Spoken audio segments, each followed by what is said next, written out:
Welcome back, everybody, to the Wild Faith Podcast. My name is Evan Bungham. I have my co-host Luke Timmons with me today, and we have a special guest for you guys. Cal Ness is in the house. Two specials. Very special. What up? Glad to be here, guys. We're on episode 17 here this week, and couldn't be more excited to have you on, man. Hell yeah, dude. Let's do it. Mm-hmm. I'm pumped. Yeah, no, this is, we've been waiting to make this happen for, it feels like forever now, even though we say that and we've only been doing the podcast for 3 months. Yeah. If that. So we really appreciate you taking the time out of your day I'm pumped. Hopping on here. Absolutely. Excited to be here. That should be good. Well, let's just dive into it. So, Cal, just kind of give us, this podcast, we wanted to bring you in, do something a little bit different and get to know who you are, rather than really diving in the nitty gritty about waterfowl and all this stuff. And if you guys didn't know, Cal is the host of Midwest Flyways and the Midwest Flyways podcast. And Co-host. Excuse me. Co-host. Let's give credit. Yeah, that's true. That's true. No doubt.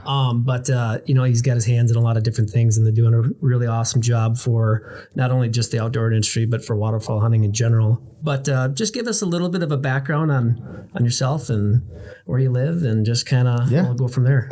Well, that's very nice of you to say all that stuff.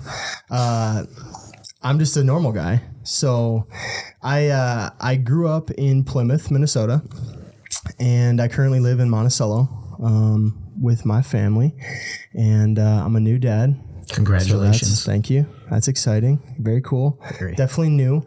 A lot of changes. Life changes. Dad. Yep.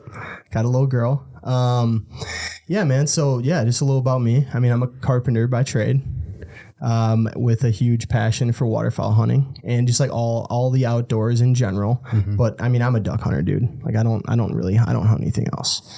I always say I'm going to hunt other stuff. I've done deer hunting.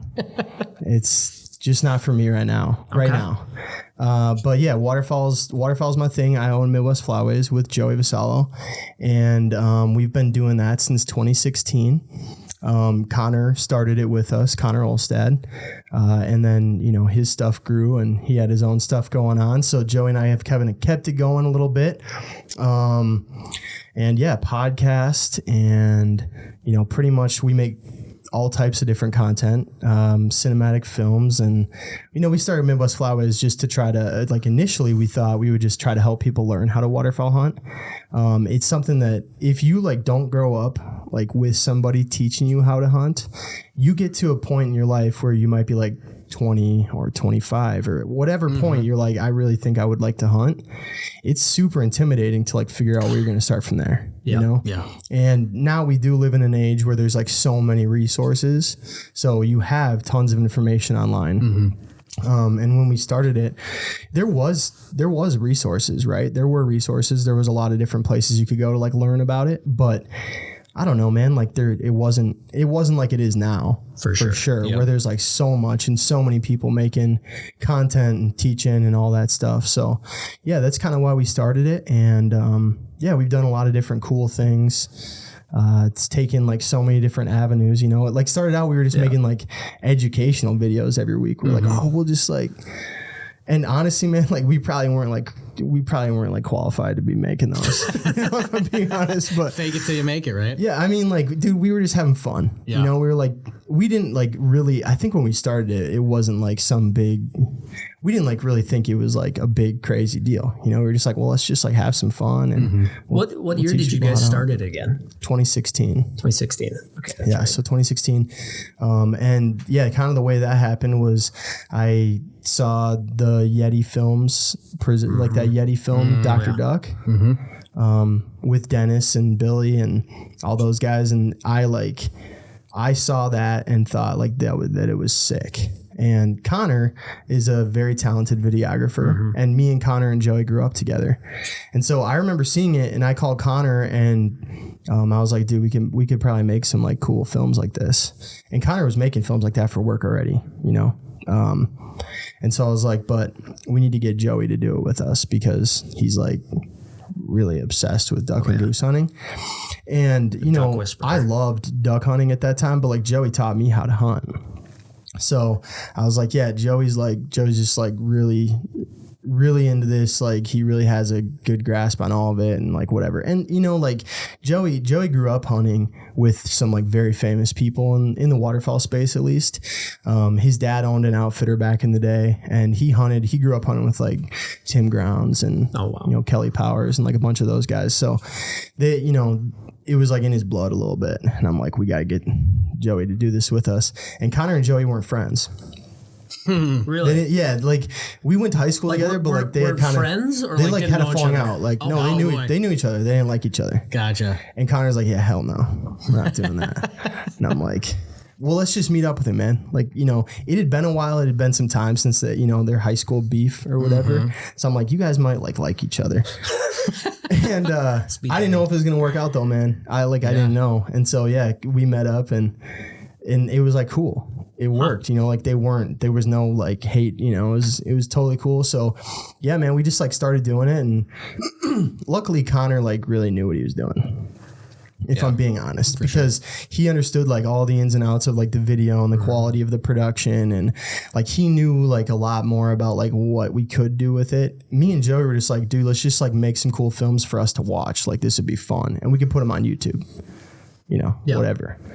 But yeah, I think Connor saw a better vision for it, and you know, he kind of over time shaped our vision to kind of look at like what it could be. And yeah, man. Oh, that's awesome. I feel like, did I like talk about anything? Is that what you wanted me to stop? Perfect. Okay. That was perfect. That was special. Okay. That was the special. Nice, dude. All right. So go ahead. No, go ahead. Oh, I was gonna say, so just kind of going off of that, I mean, like you talked about kind of Joey teaching you, kind of showing you the ropes with waterfowl. Yeah. Is that your kind of initiation, your start to waterfowl, or was there something before that? Yeah, to waterfowl, yeah. I mean, I grew up fishing a lot, and my dad and my brother, well, both my brothers, are like fly fishing nut jobs, nice. you know. And my dad is crazy about like musky fly fishing, and so like that's like, yeah, he's nuts for sure. So I grew up in like a big fishing family. Did a lot of fishing as a kid, fished a lot of rivers, like all different types of hunting.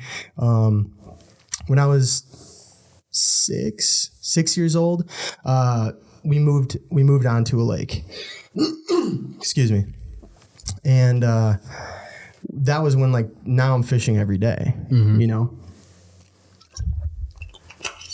So at that point, you know, kind of that was like my whole upbringing was like fishing and like the outdoors, camping, like all that stuff. But yeah, waterfowl hunting. My brother actually was waterfowl hunting when I was in high school. Okay. And I was just way too into sports, man. Like I was playing football and all different types of stuff, hockey and whatever. And so like I didn't hunt that much. I didn't hunt at all in high school. I had done like stupid little stuff. Like I went squirrel hunting. You know, we would do stuff like that. And yeah, me and Joey would do a little like squirrel hunt or this or that. So, yeah, kind of did all that, but never did waterfowl. And then Joey was like, you just got to come with me sometime.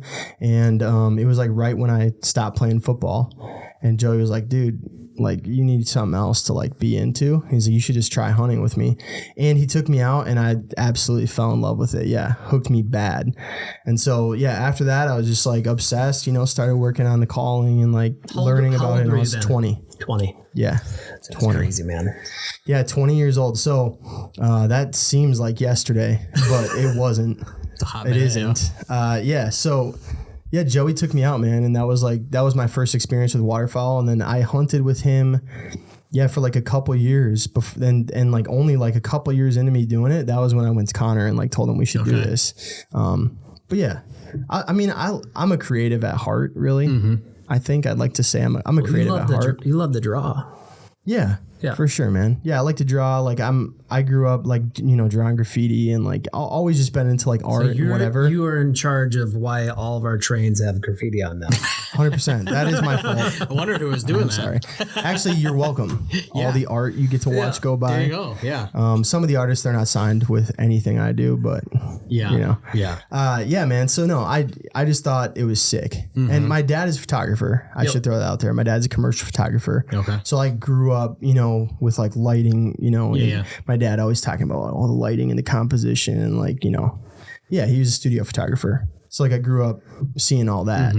So video photo was just kind of always like cool. Creativity was cool. My dad was an art major. So like, you know, a ton of the art in my house, like my dad either did the pastel drawings or did the, you know, like whatever it is in there. A lot of it's my dad's stuff. That's awesome.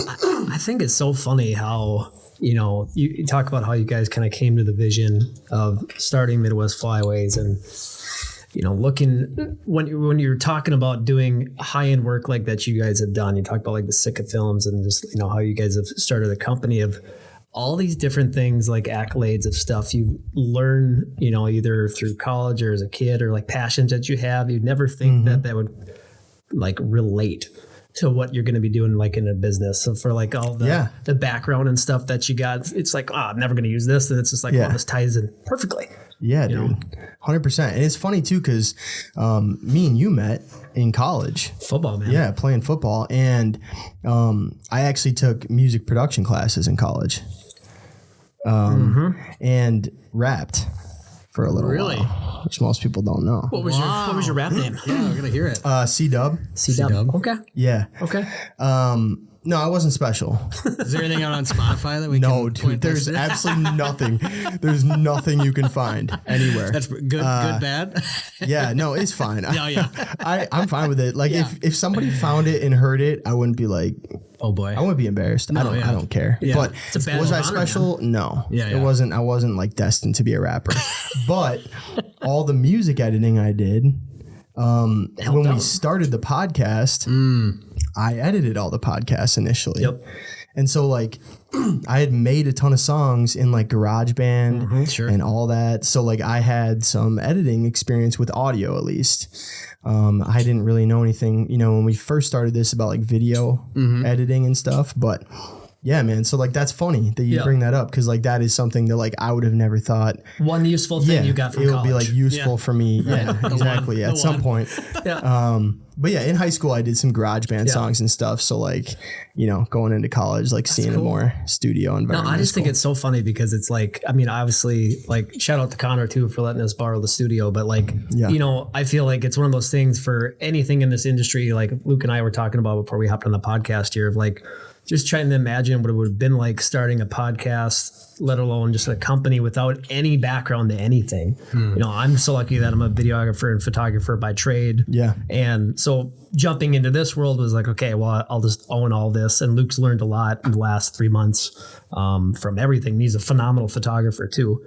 And so that's where it's like funny kind of going through all this where it's like, you know, you got someone in your back pocket like that. It's like, hey, we could do something really special. Yeah. But everybody's got something that they bring to the table, you know, which is pretty cool. For sure. I mean, that's right. You know, we got to get Joey behind the camera. You got to get Joey on here. Yeah. Heck yeah. Yeah, dude, for sure. He's just got a great faith journey too. Really cool. That's awesome. Yeah. 100%. So going back to kind of like the hunting part of it, like we were talking, like, how is your, you know, perspective as far as like, you know, like you're obviously predominantly waterfowl.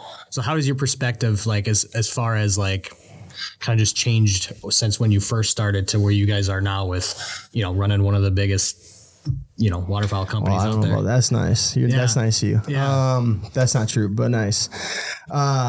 My perspective on just like, you know, like hunting, like where it was, you know, in 2016 to where it is now. Yeah, for sure, man. Well, I mean, like and here's the thing, right? Like when you say that, right? Everything in your life, every single thing that you have a perspective on changes. Yep. No matter what. And like the perspective on hunting, right? Like when we first started doing Midwest Flyways, it was just fun. Yeah. Like we were just like having fun, and it is now. It's probably more fun now than it's ever been. Sure. But it's just different. And like all the different life experiences that you have up until, you know, the day today. They dictate and they change, you know, your perspective on everything.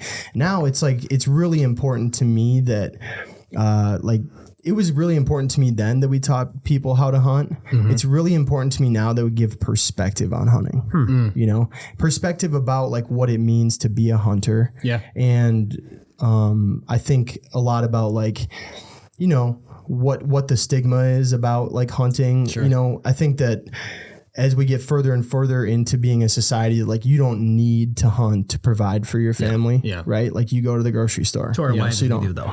What's that? To our wives, we do though. Yeah, that's what we tell our wives. 100%. Yeah. Exactly. I have to hunt. Yeah, it's not a choice actually. It's in my DNA.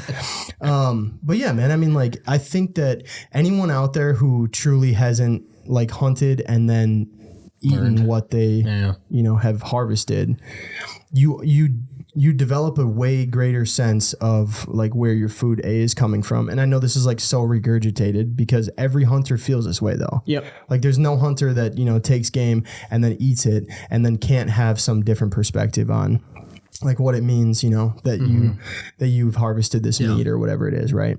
Or where your meat even comes from beyond that. So, if you're buying it from a grocery store, so I think that hunting now is like, it's so many different, for me at least, it's like so many different avenues of, I don't want to say like enlightenment, but like a better understanding of how the world works for sure.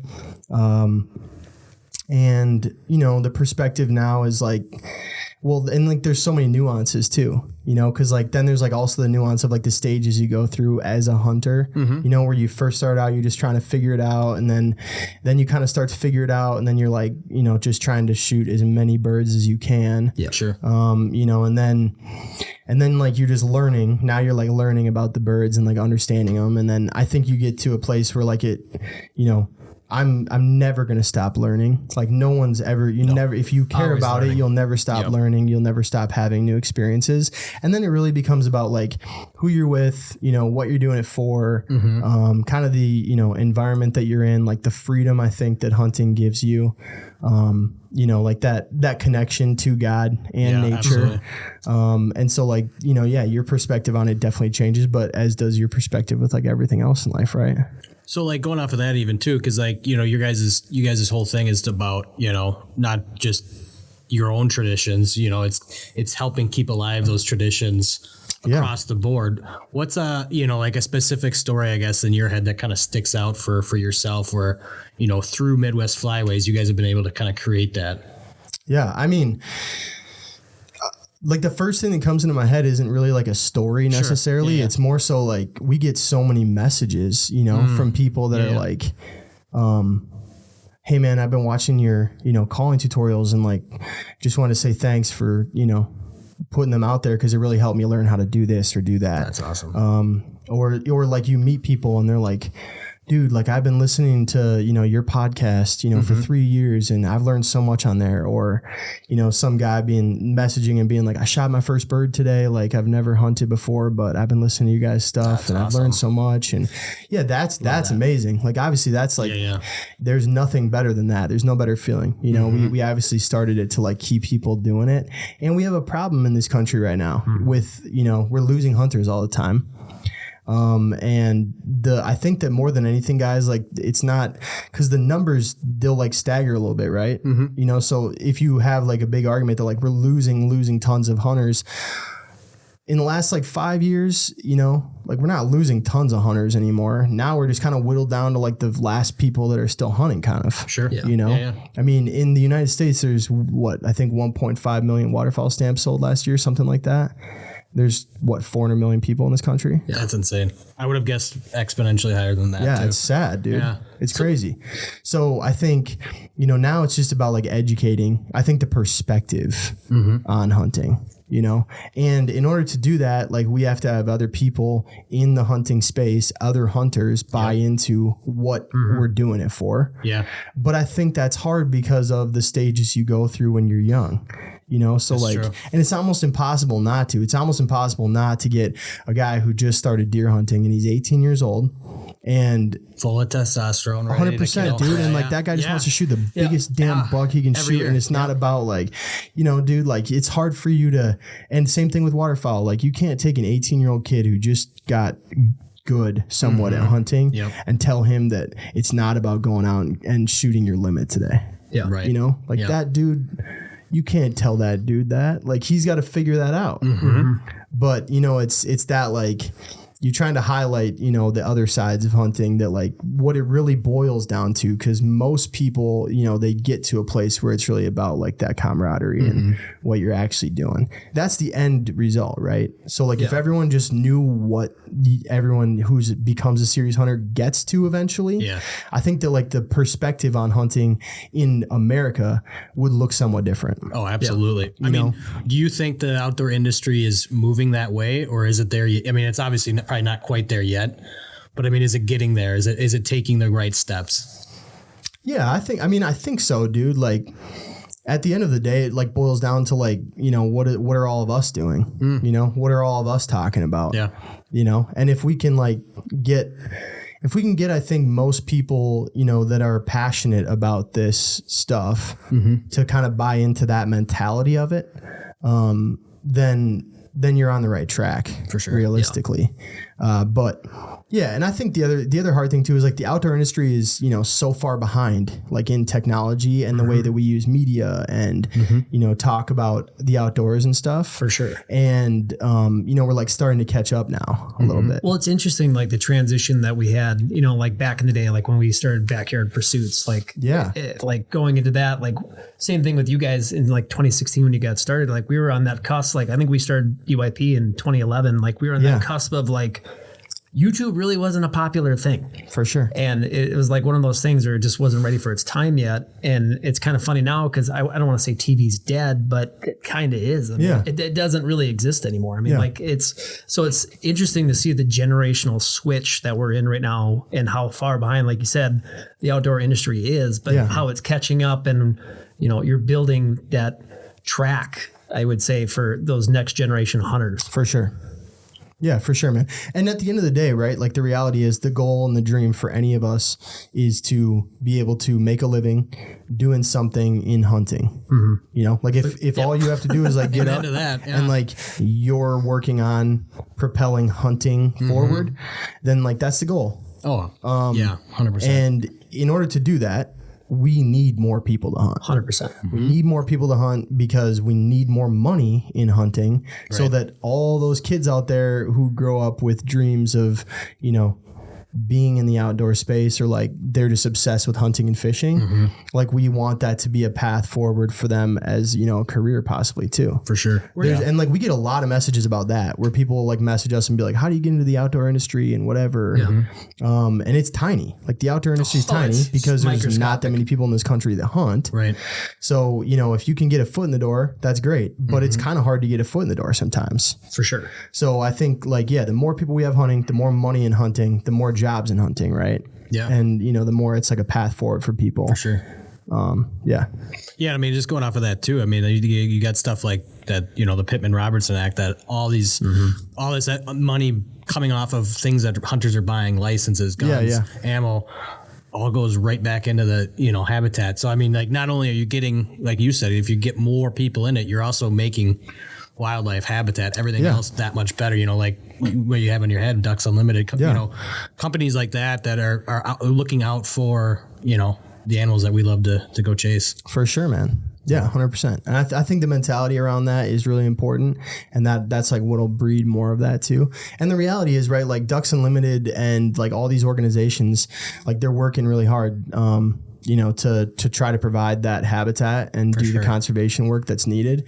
But, you know, if we're in a place though, where like we had 10 million people that hunted waterfowl in this country, and even a quarter of those people had maybe a property they were actually like doing some sort of like land management work on, you know, then like we're really making a dent. Oh, huge. Right. So I think that's the whole thing with it is like, you know, it's good. The stuff that we're doing is good, but like if 10 million people were working on it, it'd be a lot better. For sure.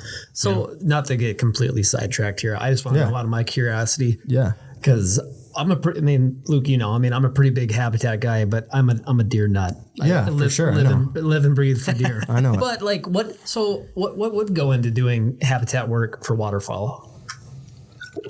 So easy, Killer, because I'm not an expert. But yeah, I mean, like, just like anything else, right? Like waterfowl need a food source. You know, and a big reason that like Not a big reason. Like the reason that like waterfowl migration patterns change obviously is because of shelter, food source. And the bigger the cities get and the further we expand out and the more we turn to like commercial farming. So like crop farming isn't like a guy and his 100 acres or a guy and his 50 acres. It is a corporate farm that owns 10,000 acres. Right. The more we push toward that, obviously the less, habitat we're creating for sure for waterfowl. And, they need water. We need, this is why like the prairie pothole region, Ducks Unlimited does so much work in the prairie pothole region because like North Dakota is filled with farmers with 100-acre fields, and they can do all this restoration work to their land where they have water that's they're having like maybe they have little holding ponds, or they've got just like less of that like corporate, farming where you're like turning everything into just like, this is all black dirt now. And it's just rows and rows and rows of like, huge fields for miles and miles and miles. Like, man, ducks don't really sit down in like some of those bigger, like a lot of the time ducks want to be in like the field that has that tiny little pothole in the corner that's filled with water half the year. And then, there's like a drainage run, that comes out the other end of this property that runs the length of it, and they pump water out of that for their crops, instead of running some line, a mile for sure, and pumping water. So like all those things play into it. And the more people that, I think the other side of it too is like, you got to have a job. Yeah. That's why people live in cities, a lot of it, people have to have a job. Right. But if somebody's idea of like what their, cabin or their like recreational property was, instead of it being like a cabin in a populated area, if it was a 40-acre piece of land, with a pond in it that they were like, that's where they went because they wanted to hunt ducks, or a 40-acre field, with another 20 acres of hardwoods because that's where they want to hunt deer. The more people that are doing that, I mean, it's in the reality, right? Like the hunters are doing the most for conservation. Yeah. 100%. Like if I think about like my dream property, like, that instead of having like a cabin, right? Like in my head, when I fall asleep and have a dream, my dream is like, 100 acres of cornfields that I could turn into like, holding ponds and have, move my own water and, leave standing crops so I could hunt out of it, or, like all that stuff. Well, that's like the funny thing. I mean, like teamwork makes the dream work. And like the reason I ask is just because, we said it earlier, but like as us for hunters, we're as niched enough as it is, and we're a small percentage of what the complete population is for the country. For sure. And it's like, I just look at like Jeff Sturgis and all these other people that are out there doing stuff for deer habitat, because that's a whole nother can of worms. But at the same time, there's a whole separate niche for turkey hunting. There's for waterfowl hunting, for everything. Yeah. And it's like, if we're all contributing and trying to make things better, it's only going to make things better as time goes on for the rest of us. But I mean, that's some really good points, and it's interesting to hear the perspective of that. I've just never heard it before. So yeah, I think if just a lot more people just like wanted to have like a little duck property, I'd have a lot, more ducks. I gotta fix up. There's your pitch. Fix up the pond. Yeah, it's a tough pitch. Yeah. For sure. Yeah, for sure, man. So like going off of this a little bit, as far as things that you've learned running Midwest Flyways, for almost 8 years? 8 years, yeah. Yeah. So I mean, like just looking at the kind of just the growth, development, what you've learned. What's been the most surprising thing to you in those 8 years? Surprising thing, probably how much work it is. Yeah. To be honest, yeah. And like how fast it changes, like the platforms and like the algorithm and like how it all works. Who would have seen TikTok coming? Yeah, I mean, well, and the other side of it too is like TikTok. TikTok is like definitely it's been a revealing like platform, because like what TikTok will show you is what do people actually want to see. Because stuff on TikTok blows up like that. Overnight, right? Yeah, for sure. I mean, like in Instagram or like Facebook, it's a lot more of like a slow grow, and YouTube. Yep. You know, like you're kind of slow building these platforms. TikTok, dude, like you can have a video go viral and you can go from 20,000, followers on TikTok like to 70,000. My wife in one day had 25,000 followers. Exactly. Yeah, crazy. So it's crazy. What that revealed to me is, and I think at the core, like here's a little like tidbit for anyone who wants to start a channel in anything. Yeah. The most relatable content you can post will be your best content. Sure. Doesn't matter if you like it. Yep. Doesn't matter if, it is on topic. If it is something that people can envision themselves going through or doing or anything like that, that's what will do the best. Okay. All the time, no matter what. Like, no matter how smart you are. Like, if I brought on a biologist, okay, from Ducks Unlimited or whatever, and they like sit down and they start talking about waterfowl habitat and restoration, right? There's about 1 million people in this country that care about that. Yeah. Like not care about it, but like care about it, maybe intentionally, intensely. Where like they were scrolling and would see it on their feed and it was like duck biologist and then it's them talking, then they'd stop and watch it. No, the number of people that duck biologist could be telling a story about a time he was out in the field and was camping on a property and then somebody was screaming in the woods. Everyone stop and watch that. 100%. Yeah. And it's like, it's like the stuff that happens to us every day, the normal stuff. Like that's what people care the most about. Yeah. So how can you relate that back to hunting? I don't know. So that's like the biggest thing that's been not a lesson, but like something you learn is like through time. Yeah, man, you can spend all your time and like want to make all this cool content. You have to like legitimately ask yourself at the end of the day, what is your goal? Is it trying to reach people so that you can, further waterfowl, further hunting, further, Jesus's message? Yeah. Well, you have to meet people where they are. Like no matter what, right? 100%. And I didn't like realize that, man. Like when we started this, like you want to, and I guess when we started, man, like it wasn't like, It's your passion. Yeah, it was our passion. And it is my Still passion. Yeah. But like understanding how that passion can reach people for the better, like you have to meet people where they're at. Yeah. So trying to like make content that's relatable changes your whole perspective on like what you're trying to make. And going off of that, talking about kind of what you've learned through the years of doing Midwest Flyways. From a personal note, though, and you guys got to meet a lot of cool people through the time.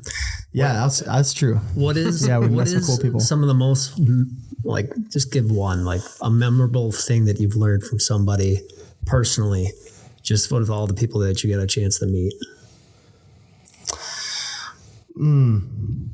Like someone from the waterfowl industry. Yeah. Yeah, I think one thing that I've learned from some people, and I guess I can't say like one person in specific, but like, a lot of the people that we've either hunted with that have been doing it for a lot longer than I have, or that we've sat down with on the podcast, is probably like, you're never going to be all caught up. You're never going to have the perfect plan. You're never going to be, you might not be in the perfect spot. You might not have remembered every single detail.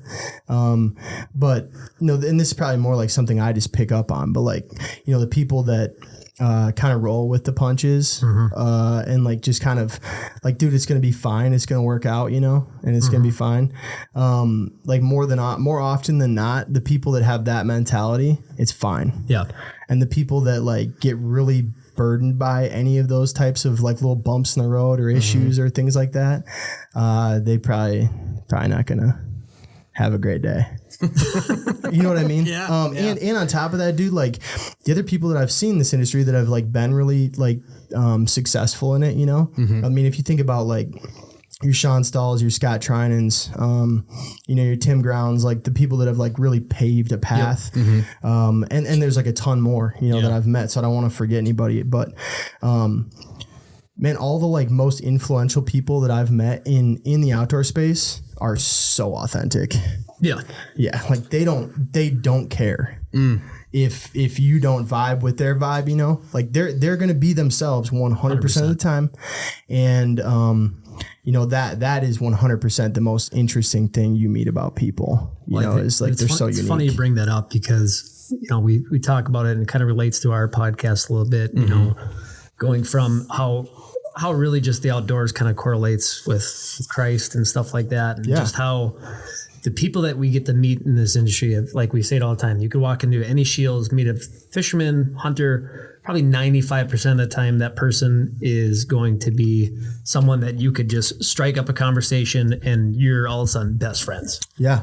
And it just, you have that bond. And then we say it's just like those two kind of go hand in hand between God and the outdoors and how those intersect. And it's just funny how tight and niched our community really, really is. And like you talk about being authentic. And I just think, you know, it's just, we're a good core group of people. Yeah, that was nice of you to toot your own horn. We're a nice group of people.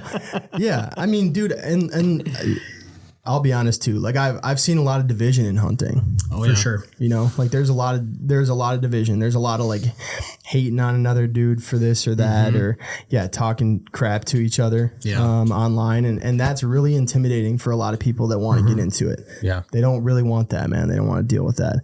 All the people I've met that are successful, they didn't give a damn what anyone thought. Yeah, they were just doing it because they wanted to do it. Yep. So what do you think that is? Why I mean, that exists, I guess, probably in any realm of whatever you're doing, but what makes it unique to hunting where there is, like, for whatever reason? It's not unique to hunting, dude. No, that's what I'm saying. Oh. Like, you know, like why, you know, with hunting, like what is it? You know, with it, you know, like there's obviously probably a piece of jealousy in there, right? Haters gonna hate. This happens, I mean, in everything in life, right? Yeah. You know, so like, I mean, in hunting, it just hurts so much more because we're so small. Personal, you know, like it's such a small community of people. I don't think it necessarily like hurts you individually more than if you were like, you know, getting made fun of or like people were talking crap to you online for any other thing that you're interested in. Sure. You know, but typically two things, right? Like if you're sharing something online or if people are like, you know, talking down on each other online, usually you're passionate about that topic. Sure. Okay. So like anytime you bring passion in and then you hurt somebody's feelings or you kind of, you know, you naysay on anybody for anything, if they're passionate about it, first off, it hurts. Yeah. That sucks. Yeah. So then people get more upset, you know, and now it's pride. Because now people don't want to let go of, you know, their pride of themselves and what they've done or want to do or whatever. And so then, you know, but that's like anything in life, you know. I mean, if you go on and people are like a great artist, but then somebody was on there and they're like, you're trash at doing this, you know? Yeah. Like then that person's either got to respond or be like, I don't care at all about what you think. But they still have to decide. For sure. So they've spent time thinking about what you said to them. Now, they saw it.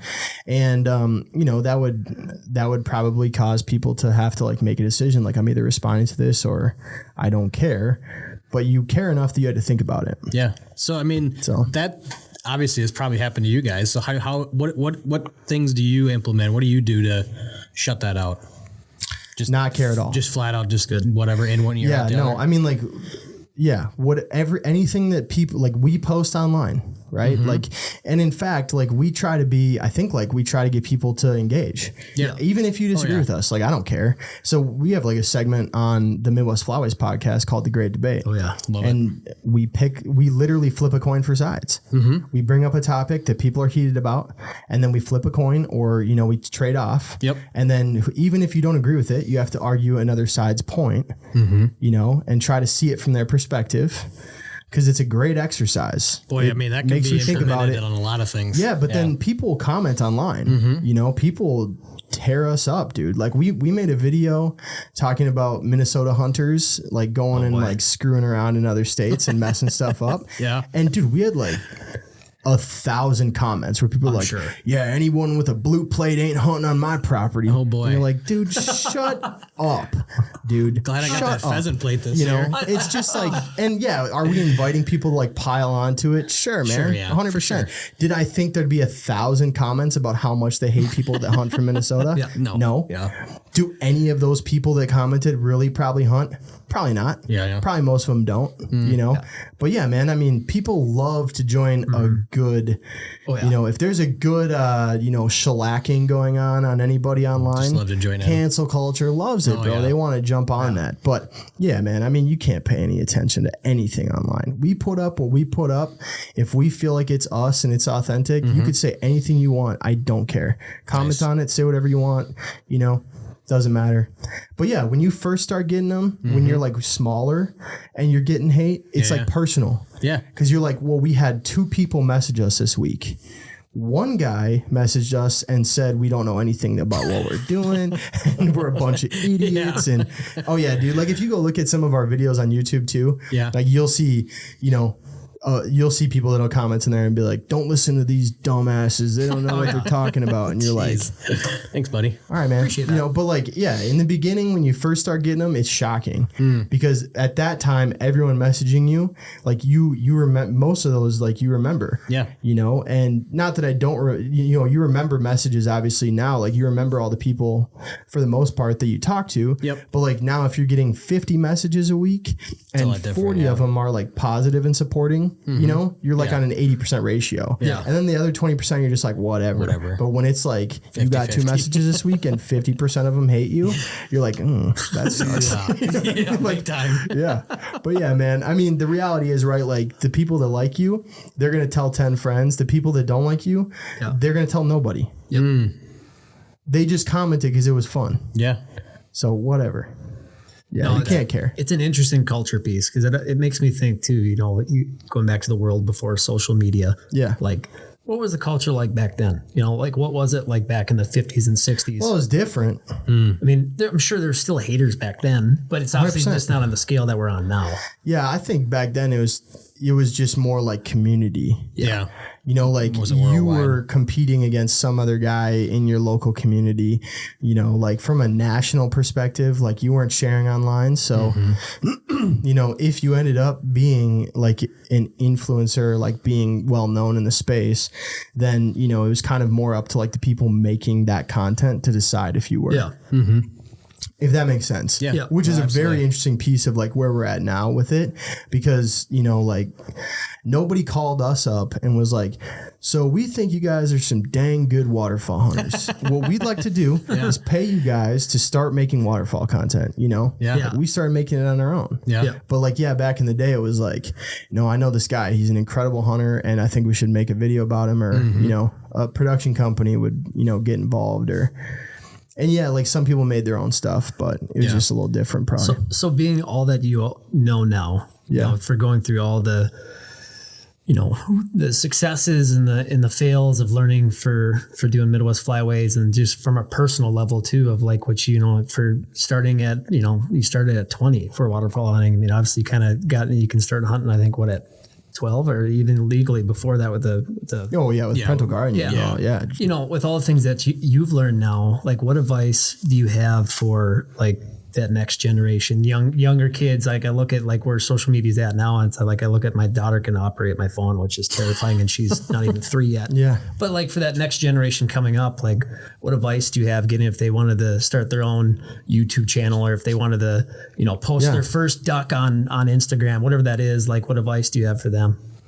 Yeah, I would say like number one, just figure out why you want to do it. And there's no wrong answer. If you know why, then that will lead you to kind of what you want to do with it. And I think at the end of the day, if you relate most of your decisions back to a why, which you should have a why for everything. For sure. Why do you do anything you're doing? You know, like you have to have a reason or you won't do it for very long. Guaranteed. You know, you go to work. Why? Why do you go to work? You go to work to pay your bills. Yep. Okay, that's a really good reason. You have to. So there's a good reason. You know, if you have the option to say, well, why am I doing this job over that job? Well, then you can start messing around with like, well, maybe my bills could look different and I could be happier. And, you know, you could do all that. But if you're starting a YouTube channel, like ask yourself why you want to do it and then do it because of that. Yep. Don't do it for any other reason. And if your reason is to make a lot of money, I'm going to tell you this right now, in the outdoor space, throw that dream in the garbage for sure. Throw it away. You definitely won't be rich. For sure. Yeah. So, and it's a terrible reason. Sorry. But I would say like, just find out why you want to do it. And then, from there, just like be yourself and do it for the why. And then you're either going to grow a following and, be able to reach people for a greater why. Or it's not. And then your why that you started with originally has to be enough for you that you did it. And then you can decide if you want to keep doing it or not. Well, but I've seen so many come and go. Oh yeah. In 8 years only. Yeah. Well, the reason I asked that, going off that, and give a shout out to you, some of the best advice I think I've gotten in a long time was when we first kind of got started, and we talked with you a little bit about, what is your why? What is your mission? And then you live and die by that and nothing else. Yeah. And so that's where for us, maybe for me, it grounds me a little bit to where we get through hard times or where it is. And it's like, this is why we're doing it. This is why we got to keep doing it.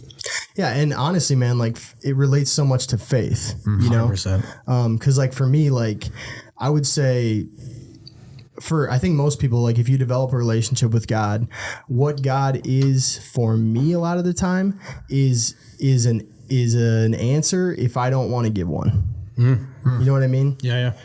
Like if I don't have to choose what I want to do because in this moment I really want to do this thing or I really don't know what I should do. But if I can just say like, well, what does God want me to do?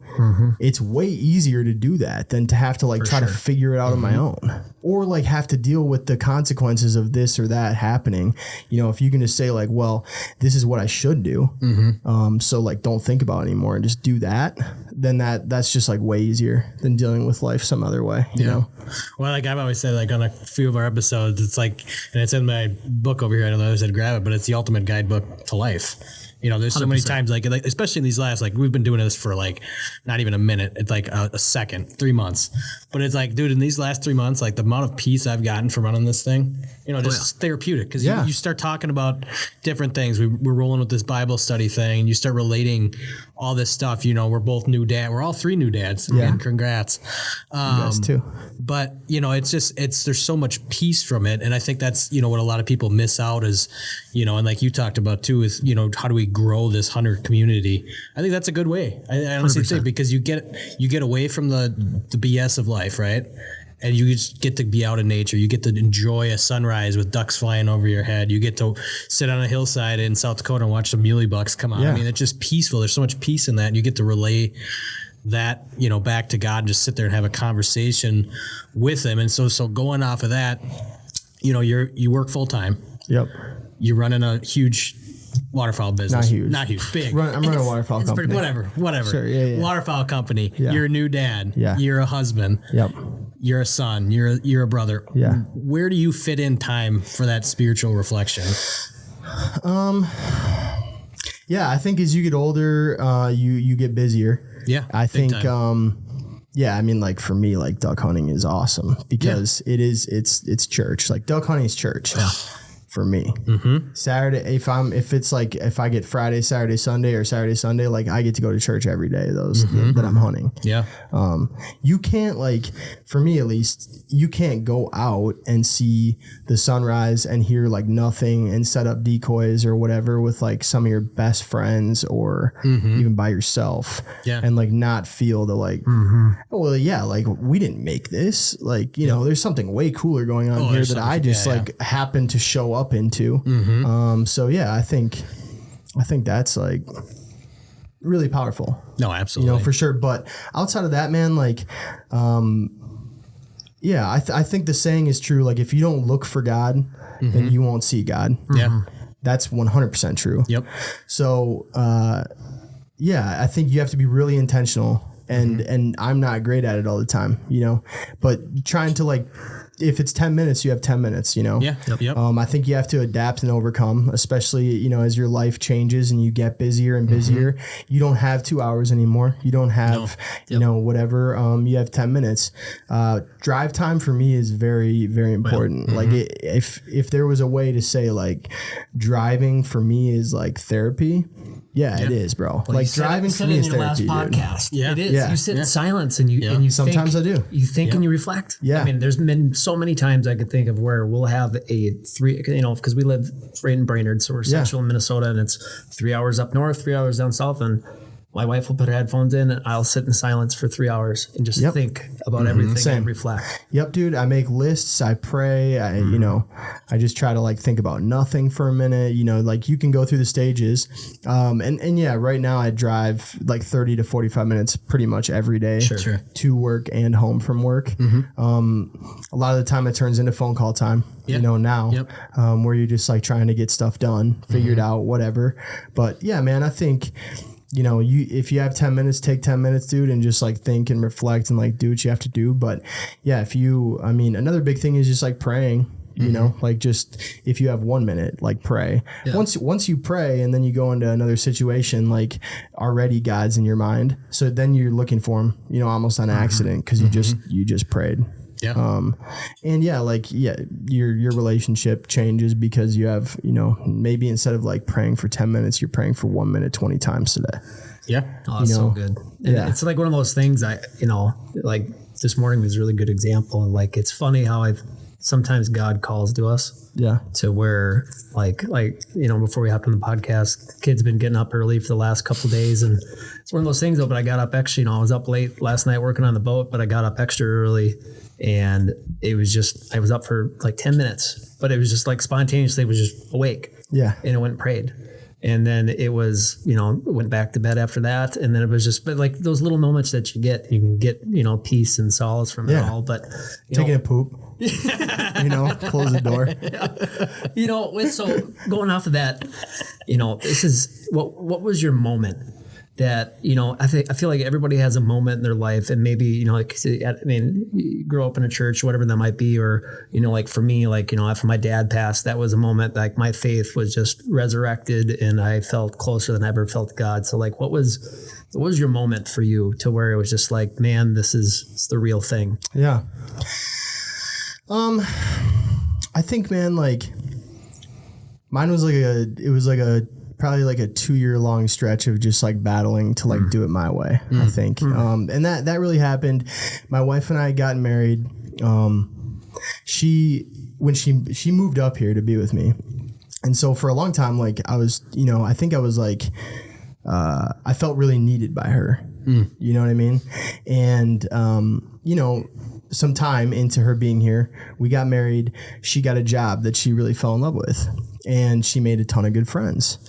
And right as she was like kind of making all these friends and like getting kind of really busy with her social life, which was stuff that like I had always encouraged her to do. Yep. All my friends are having babies. And I'm 2 years older than my wife. Okay. So like I was on a 2 to 3 year like trajectory, like ahead of her as far as like where your friends are at in life and like what's happening. And I think a lot of your friends that have like kids early or, kind of paved the way. Yeah. Like they get married young, they have kids young, that type of stuff. Not that they don't experience that, like what I'm about to, I guess, kind of like discuss, but it's different. So like when you are experiencing basically the loss of like most of your social life, right? And your friends are like moving on into other spaces and things, and like people are getting really busy with work. I went from like every weekend I've got plans. My wife wants to hang out with me all the time. I have my hand in all these friendships and like my wife and all this stuff. And then like my wife is with her friends on Friday night and all my friends are busy. And then it's Saturday and my wife is at work and all my friends are busy. And then it's Sunday. And I think I went through like a really lonely period in my life, man, to be honest. Like I was pretty lonely and just like struggling. Yeah, for sure. Like struggling with like, just like feeling like I was fulfilled and like whole. And I had drifted from God for sure. But like you don't know how lonely you are until you're lonely and God's not there. And scary. It's scary. It sucks, dude. Yeah. I was pretty sad about it, dude. Like I didn't really realize it was happening. That's the hardest part about like that trajectory as it changes in your life as you get older and your friends, like when you're young, become blind to it. When you're young and like people are like, yeah, just to soak up this time now. Cause like it just doesn't always last. You're like, bullshit. I'm going to hang out with my buddies every weekend. I'm going to do whatever, it's going to be so much fun.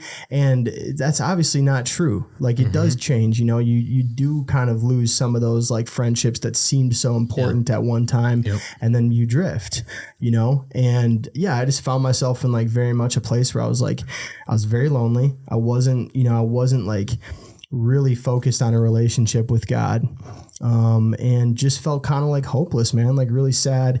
I don't think I was depressed because I was like really busy, like I never was like, wow, I feel really depressed. But, I think one day I like looked up and I was just like, yeah, I'm sad, dude. Like, I'm like beating myself down about stuff for sure. Like not myself kind of, I just didn't. And I think I realize it a lot more now, like looking at what has changed in my life. Like I can see it more clearly. When you're in it, you don't really know, you don't really know. You're kind of going through this like period where you're like searching for something.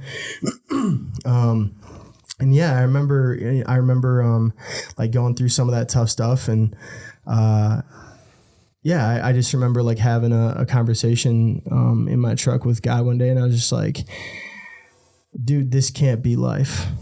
Like this sucks, dude. Like this isn't fun.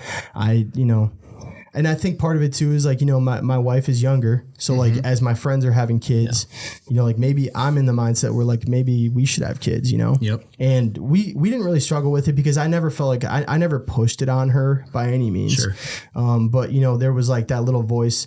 And as a guy, you internalize. Like guys don't share that much, like you don't call your buddies and be like, dude, I really want to have kids, man. Like, but my wife, she's hanging out with her friends at the bar right now, and you're like, you don't do that, man. You sit at home and you're like, man, I'm not doing shit. I wish I had friends over, like whatever. Yeah. So, man, I think that, I just got to that point where like, one day I was just like in my truck and I remember crying, and just being like, I got to do something different with my life right now. Like this sucks. This isn't good. I'm not enjoying my life. And, man, I started like pursuing God more and letting him make decisions for me. And, dude, I think once you like realize you don't have to make the decisions, once you realize you don't have to like put yourself on some path and like all the crap that we do on a daily basis really doesn't matter. No. I was very uptight. Like I remember my wife also being like, you used to like have so much fun. And now I feel like you take things so seriously, like you're not having fun. And she was so right, dude. Like I was so far from myself of like who I was right at my core, where like I could see just like the positivity of like different situations and like have fun and be myself and whatever. I was negative, bro. Like I was negative and I was down on stuff and like I wasn't my best for sure. I was definitely looking for like the negativity of things and dwelling on them. And as I started to like pursue my relationship with God more, and my wife and I really got on the same page about pursuing that relationship together. It like I literally like it was like I reemerged, like I was totally a new person. Really was able to feel like probably for the first time after like that kind of stretch of things, I felt like me again, dude. Yeah. And you find too, like when it's you and God in your heart and in your head, like you don't rely on anybody else for your happiness anymore. Yeah. You know what I mean? And you can't. Like, if you want to feel good about life, and this would be a piece of advice to any young guy sitting out there, dude, you're going to die someday. And true. You and God are the only dudes in here. That's it. And your wife can walk the whole walk with you through your whole life, and you can have kids and parents and siblings and all these people. But like someday you're going to be dying. No, I don't know where or how or what, but whenever that moment hits, dude, it's just you and God, And so if you want to be happy, get comfortable with that now. Get comfortable with the idea that like, if you and God can't make you happy every day, you're going to be sad forever. Yeah.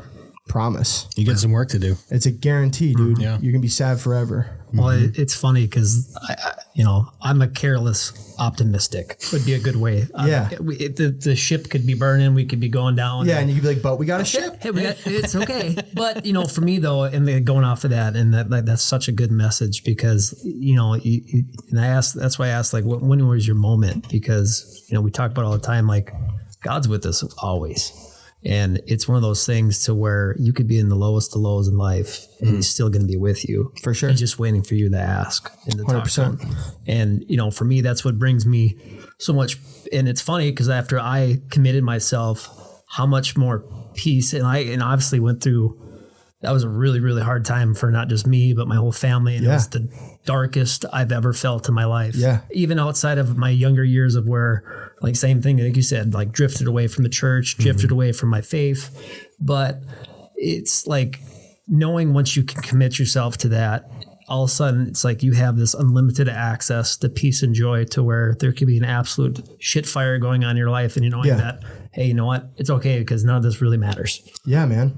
100%. I think another big thing too is like, one thing I've like pulled away a lot, from like everything though, like from a young age, I think, having like a lot of siblings too, like one thing that I got pretty comfortable with is like, if I look at myself in the mirror every day and tell myself the same thing, today I'm lying. But in 365 days, you're not lying anymore, dude. Like if you wake up every day and you're like, I hate my job. I don't like my, I don't like my car. I don't like where I live. I don't like this. I promise you, you're going to fucking hate it. Oh, yeah. You can cut that if you want. But No, you're good. you can hate it. You're going to hate it. You're going to hate it every day. Yeah. I promise you. And tomorrow though, if you woke up and you said, I've got a roof over my head. I've got food on my table. I've got family that cares about me. I've got this thing right here. And if you just rephrased everything, even if you didn't believe it, if you said that to yourself every single day in the mirror, I promise you'll believe it eventually. Oh, You will believe it eventually. so good. 100%. And if you wake up every day and you pray, eventually, dude, like you will be closer to God. It's a guarantee, man. Absolutely. And there's not a single person out there. I'm so confident in it that there's not a single person out there that's listening to this that if they felt lonely and prayed right now and asked God to be with them, and then you did it again tomorrow, there's no person out there that won't feel relief if you think God's walking with you. I love that. You will be relieved, Like there's not a single human being that if they bought in and believed in God, that you wouldn't be relieved to know him. Like that's what it is, man. It's relief. It's like, dude, whatever. There's not a person that's not like pent up with all the thoughts and feelings and like stuff that's going on in our world. That if you just like stop for a minute and you were like, it's okay, and you just told yourself that every day, it would be a lot more okay in a month. I promise. Yeah, absolutely. I think that is such a good message, especially with, both of the things you're saying, earlier in there too, is especially with June being Men's Mental Health Month. Yeah. There's just so much. And it really, I grew a lot closer with God, I think, after our first boy was born in 2020. Cause like that was tough because he was born in June. Everything shut down in March. Yeah. We're locked in our house. That's right. Dude. Yeah, we're locked in our house for, 3 months. My wife's pregnant. I don't know what the hell is going on, if she's going to be okay, because we didn't know what it was, Yeah. And so it's like you were talking about feeling alone, right? Yeah, man. And then it's like you're isolated. Yeah, and he came into the world, and it was just like such peace. Like it was a little bit of a Learning goofy curve. start, rough start, I guess, right off the bat. But yeah, once we got him home, camp, bro. Oh, yeah, once we got him home, it was just like you're holding this. I'm not gonna say creature because that's not the wrong word. That is the complete wrong word. Yeah, but you know what I'm saying. Like you got a 100%. baby They can't girl. talk to you. You got a baby girl. Yeah. But you're holding this thing, and you're like, I have never felt so much love and joy in my life. Yeah. Right. Yeah. And I'm tearing up thinking about it because Me it's too. like it's crazy. And it's just like those are those moments where it's just dude. like you look up. You don't have to look up, but you look up and you're just like like, to look God, up. thank you. Yeah. This is the best thing you've ever given me. Dude. I know. And it's like, and that's where it's like, you just find just so much peace with that. You know, like you see, like you guys have both said, the shit could be hitting the fan. Yeah. And you just look at your kids and you're like, it's gonna be all right. Yeah. God's got my back. 100%. These kids, damn, it's good. Yeah, no, like probably the first month my daughter was born, I would like walk in, see her, and then I'd cry. I'm like, what is wrong with you, dude? You know, but like you're so emotional, man. And like it would be very hard to it'd be very hard to watch a birth happen and then think like God couldn't have done that, you know? Like the way that your wife's body is like created for you to have children with her, and like it's insane.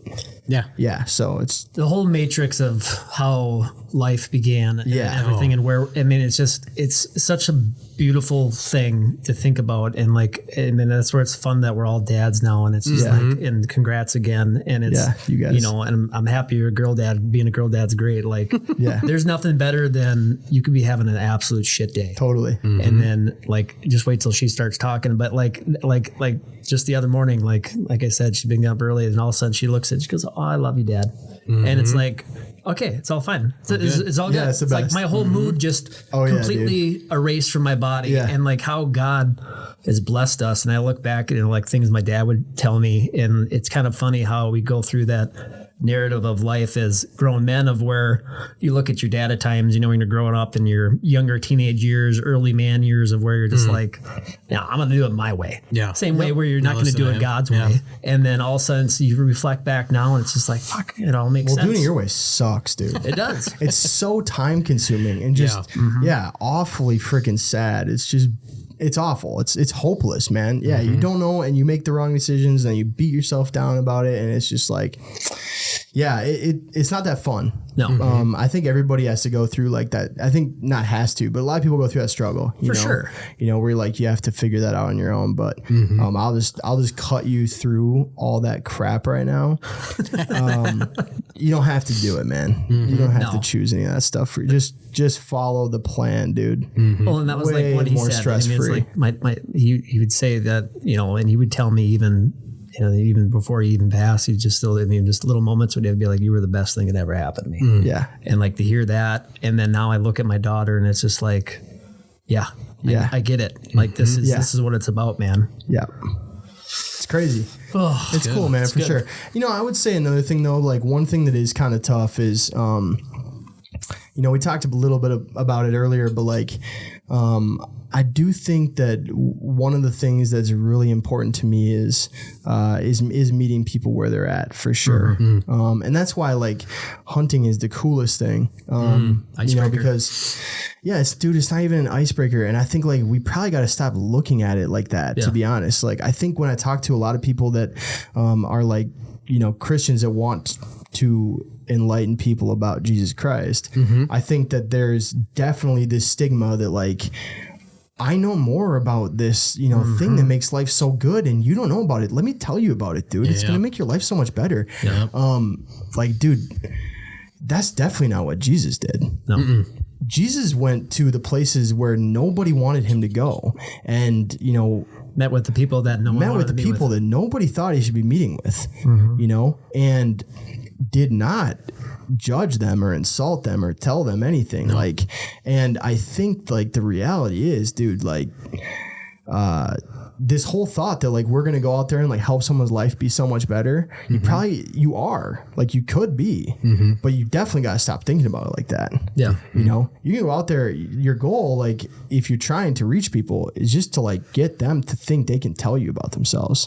Just like be vulnerable, and don't do it because you want to know about them, you know. Don't do it because of any other reason than just like, that is literally all Jesus did. I mean, he just gave people an opportunity to be themselves and like honest, and didn't judge them, you know. And then that acceptance of them feeling like they could be themselves, that is what brought people to God. That's what brings people to God now.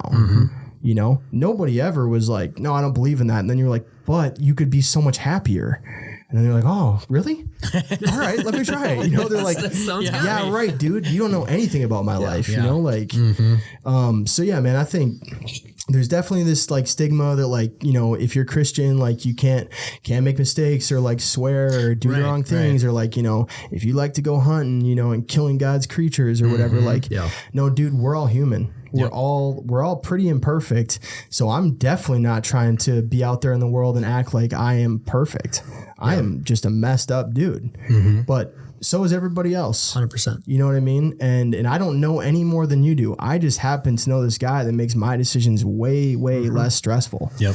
And I know they're less stressful because I stressed about him for so long. Yeah. You know? That's true, right? So it's more like, I think for me, dude, like my goal is to let people know that you know, they don't have to change anything about themselves. Yeah. God will do all that for them. When I meet people and I'm like, well, you can't be living, you don't want to be telling people how to live, bro. Yeah, right. You don't want to be telling people what changes they need to make or how they should be seeking God in this way or that way.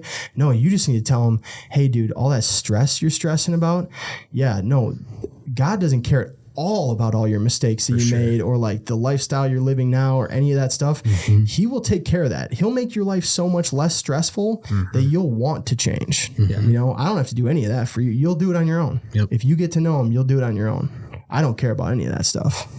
So I think it's really important that like we understand like where everybody's coming from. All their experiences are different. Everybody's processed their life, you know, everything they've been through, it's all different. We can't relate to it. You can't. We all live different lives. Yeah, 100%, man. Like you got to stop trying to get to the nitty gritty of this dude's everyday decisions and just get to the place where he can be less stressed out. Because if somebody's gives it away to God, then they will change on their own if they can feel that. Like, well, I think that's they can feel that incredible advice because I feel like as you get further in your faith journey, and maybe that's a reality humble check we all need to have for ourselves, where you start reading more scripture and you start understanding more things where maybe it's not you get farther away from God, but you get moments like you said it earlier, kind of where it's like, well, I know more than you. Yeah. But meeting people in the middle and understanding that it's not about telling, and God doesn't want to know that. God doesn't want you to do that. God wants you to be able, like you said, meet him in the middle of the road. But if you had a moment like, and I think, you know, I've had a couple of them in my life, like an unexpected moment doesn't have to be involved with hunting, of where you've had a chance to like share your faith or have a conversation, like those unexpected conversations of faith where it's just like, wow, didn't know we were going to go down that rabbit hole with the person you've never met, you know? Oh yeah. 100%. Yeah. Yeah, man. Absolutely. Especially in through hunting too. I've had conversations with a lot of people from the hunting space where you're like, you're at a show or you're doing something or you're like at a hunt and, the easiest way that like that stuff will come up is if you just like randomly are willing to, like, I'll say this too, if you don't want to be vulnerable with them right away, you're definitely not gonna, they're definitely not gonna tell you about themselves. Just gotta have that courageous so conversation. you got to just like be able to be the guy that, and you don't need to, it doesn't need to be like the agenda, you know, you just have to like, if you're pursuing it, it'll like naturally be a part of your life. But yeah, like I've had so many natural conversations where you're just talking about anything random going on in life. And then, you know, even saying something as simple like, no, I couldn't do it on Sunday. I went to church with my family. And then somebody's like, oh yeah, cool, man. That's sweet. You know? And I've had, you know, I remember one conversation where like basically just said that, like, oh, I can't do that on Sunday because I'm going to church or whatever. And the person was like, well, I haven't been to church in a long time. And then ended up having like a really long, deep conversation about like God and church and like, yeah, what that does for me and whatever. So that's happened. I've also had, you know, times where, and like, I won't go into like too much detail, but like praying, and I just get this, like, there's one moment for sure where I'm just like praying, got this vibe that I should like call this person, called them, and they're going through a really rough time.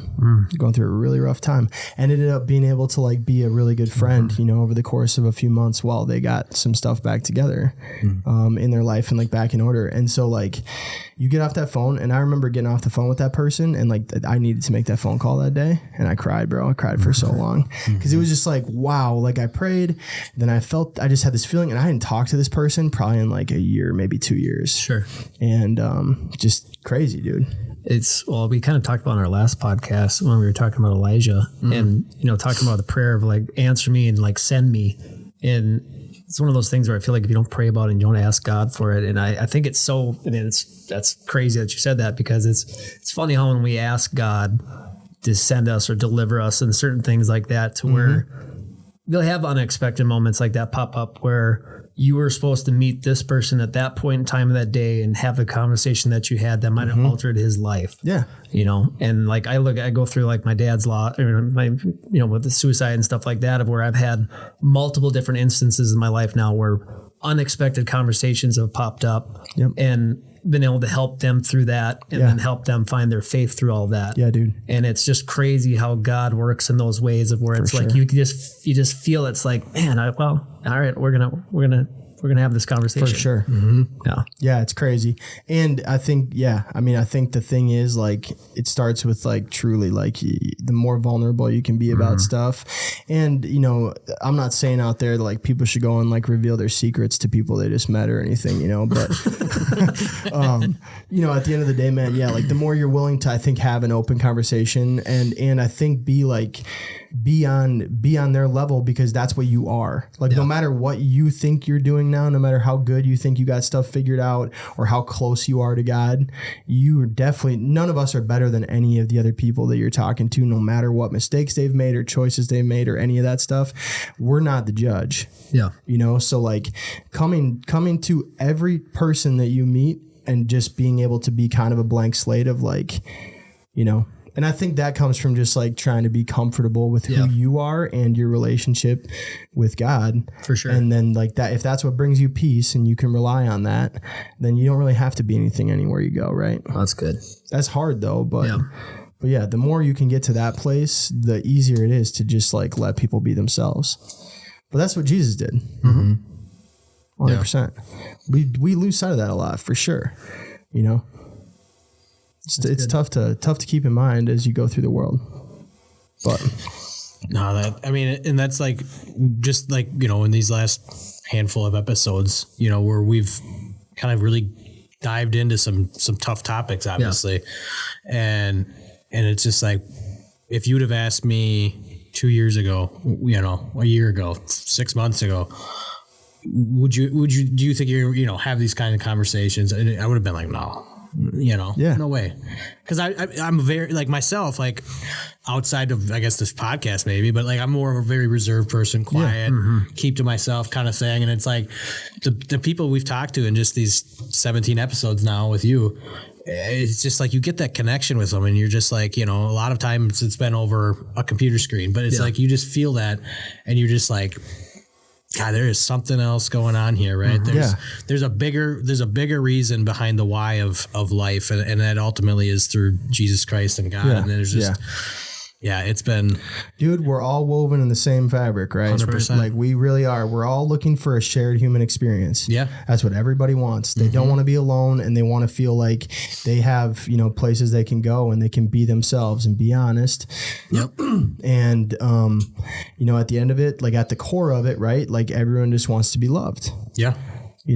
And if there's one message that God would want to deliver to everybody, it's that his real message was just that we should probably love each other and be nice, dude. And like, Jesus is love, man. Yeah, man. 100%.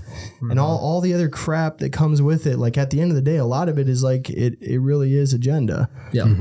Like a lot of it from the church perspective too is agenda. Yeah. But like at its core, it's not meant to be all that. No, and it's funny because like I when we dive deeper into stuff like this and you break down everything and what faith is and what Jesus is and all these different things of how busy we get to be in our lives and how we have agendas, we have schedules, and God doesn't want you to live by a schedule, he wants you to live by him, and just how you get stressed out. It's life, you got a checklist of things, your honey-do list and all that stuff. But the funny thing, it makes me think about in like the hunting side of things, it's like how privileged and lucky we are to be able to enjoy something like this and enjoy his creation and beauty with it. And that's why I just think it's so profounding, like how, I don't know, I think they tie in perfectly together of the outdoors and just God in general. Cause like that's sitting up 20 feet in a tree stand is where I find my peace. It could be doing anything, but that's just where it's funny when you break it all down though. And just like you said, it's love. It's as simple as that. Yeah. Break it down as far as you can. Keep it so simple, dude. Like just get right to the core of it. Like that's what it really is. That's all that really matters. You know, don't try to complicate it. You're not that smart. Just keep it simple, dude. Break it down. Simple, stupid, right? Yeah, don't think so much about it, for sure. But yeah, it's crazy, man. And I think that, you know, it's probably more so our job to be able to like take a step back as a Christian, right? Like, to be able to try to like humble yourself enough that like you're able to just be like, this is who I am. This is what I'm going to do today. You know, think less about what you're doing and more about what you're doing, you know, next. Yeah. And I guess what I mean by that is like, and this is like just fresh in my mind because right now, like being a new dad, you have no time for yourself. Yeah. You know what I mean? And I think one of the things that happened to me in that period where I was like really lonely and like just very lost, you know, in terms of like, what's my life going to look like? What do I want to do? You know, who do I really want to be? Like all that stuff. You really start like in that period of my life, I was very focused on like, you know, what I had to do and how much I hated having to do it. Yeah. You know, what God gave me back was a lot of peace that like, I don't really have to think so much about like why this is super annoying.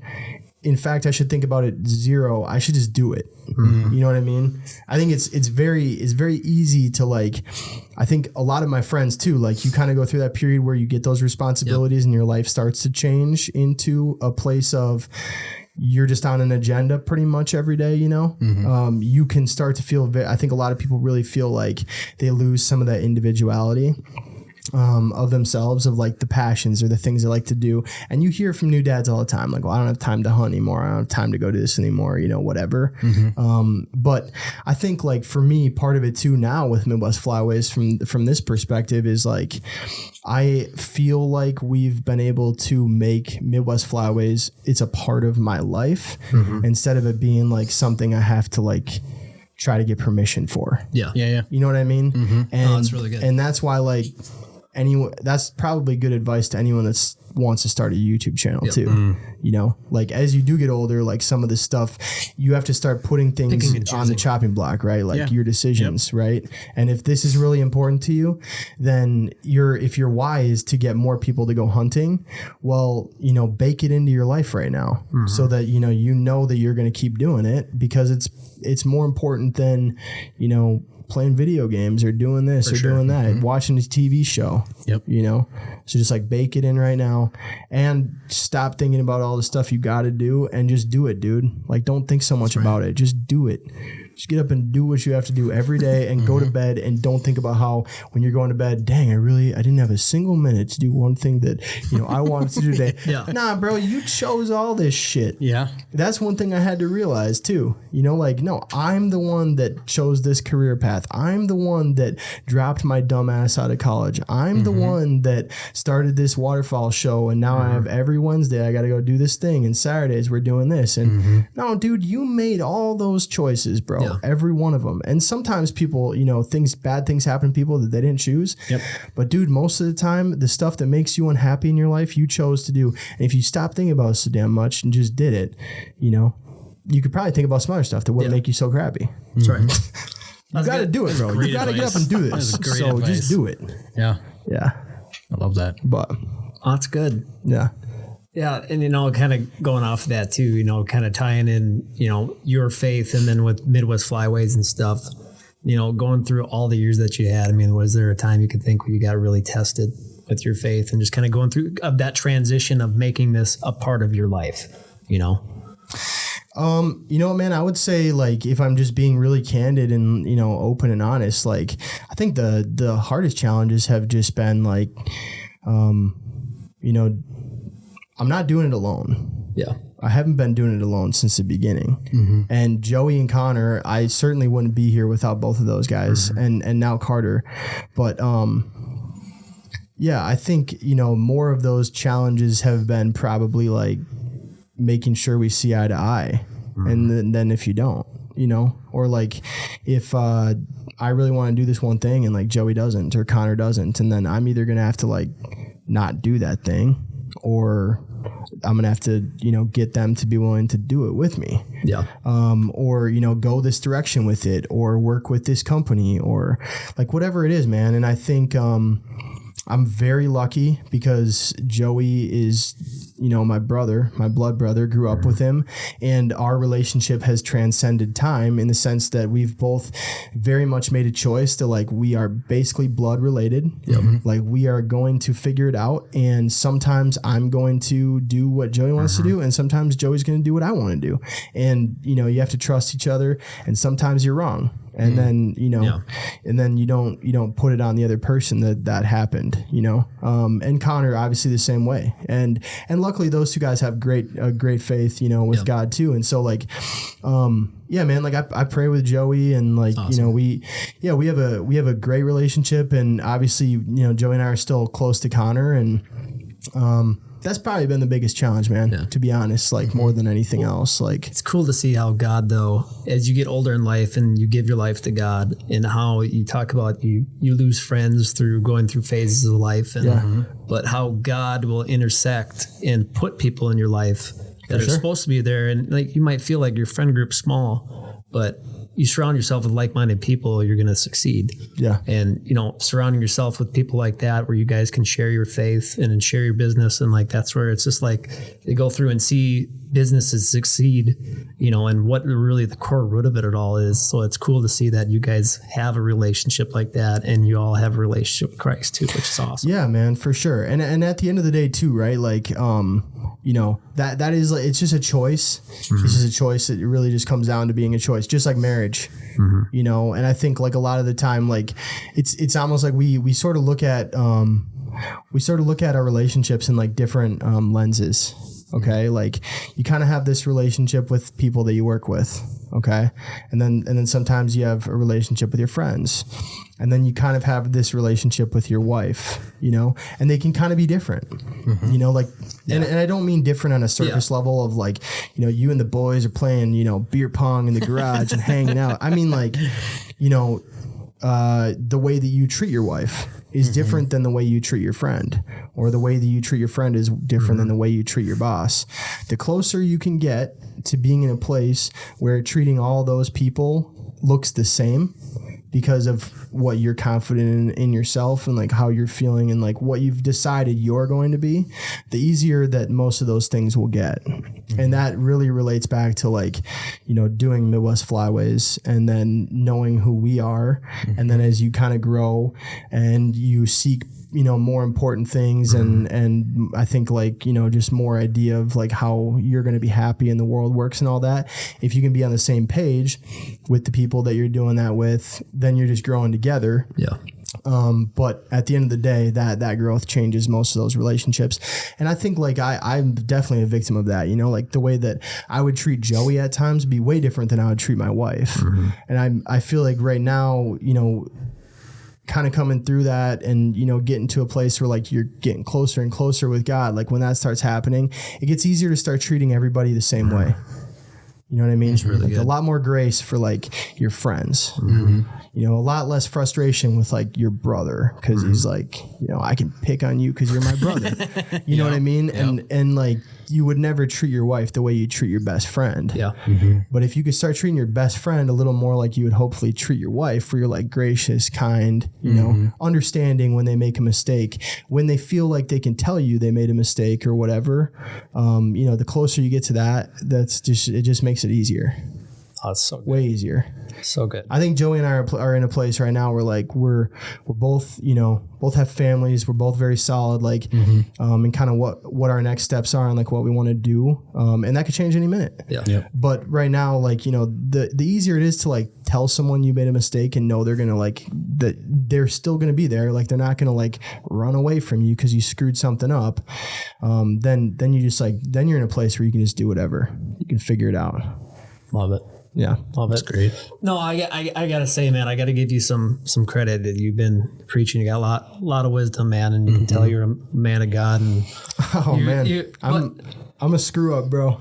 We're all Screw sinners. ups. That's right, dude. But going off of that, I always like to pick everybody's brain on this and try to give as best advice as we can. And you've obviously have walked the life that you've had, and you've had your ups and downs. But what's some of the best advice, just from a short note, that you could give to people coming to Christ, of where you could just think of, what's some advice you could give to them?